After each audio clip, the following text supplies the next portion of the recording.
আপনি সবসময় মনে রাখবেন, আপনার ছেলে দুর্বল বাবা চান না, আপনার বাবা মা কখনো দুর্বল ছেলে চায় না, আপনার স্ত্রী কখনো দুর্বল স্বামী চায় না। একজন মানুষ হিসেবে আপনার একটি দায়িত্ব হলো আপনি শক্তিশালী হয়ে ওঠা।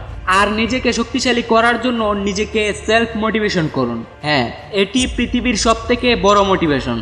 সেলফ মোটিভেশন হচ্ছে আপনার নিজেকে নিজেই ইমপ্রুভ করা। মানুষের মোটিভেশনাল কথা লেকচার শুনে আমরা মোটিভেট হই ঠিকই, কিন্তু তার পরিণতি খুবই অল্প সময়ের জন্য থাকে। যখন শুনি তখন হয়তো আমরা উত্তেজিত হই, চোখ জল করে ওঠে, কিন্তু খানিকক্ষণ পরে আবার সেই আগের মতো হয়ে যায়। জীবনে সবচেয়ে যে জিনিসটা বেশি দরকার সেটা হলো সেলফ মোটিভেশন এবং আত্মনিয়ন্ত্রণ। নিজের মনের উপর নিয়ন্ত্রণ না থাকলে কোনো মোটিভেশনই আপনার জীবনে কাজে লাগবে না।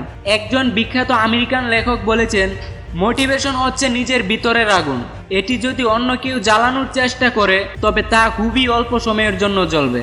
এর মানে হচ্ছে অন্য কেউ আপনাকে উৎসাহ বা অনুপ্রেরণা দিতে পারে আপনার লক্ষ্য অর্জন করতে, কিন্তু লক্ষ্য অর্জনে আপনাকে এগিয়ে যেতে হবে। আপনার হয়ে অন্য কেউ সেটা করে দেবে না।